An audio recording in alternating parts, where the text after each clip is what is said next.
Ang negosyong mani ay napakaganda, no? Subukan ninyo ang negosyong ito, guys. Napakaganda ng kita nito.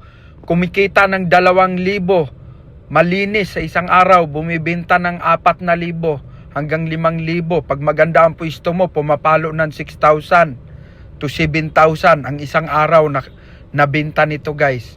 Ang pinakamababang kita nito 2,000, malinis ha, labas po lahat. Ganun po, guys, kasi naranasan ko ang negosyong ito. Kaya nirekomenda ko sa inyo, subukan ninyo, guys.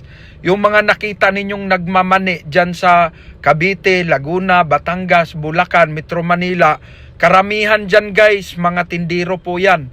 Ang may-ari niyan, may 10 cart, may 5 cart. Ganun po, guys, naghihintay na lang ng remittance sa gabi, no? Kung gusto mong magnegosyo nito, guys, napakaganda. Kung meron kang motor, kabitan mo ng sidecar.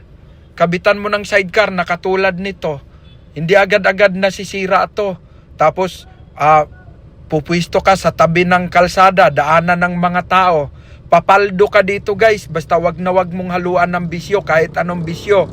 Aahon ka sa kahirapan sa negosyong ito.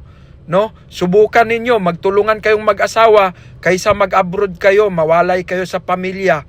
Dito na lang, magnegosyo na lang kayo ng ganito sa Manila, kayang kitain ang kita sa pag-abroad.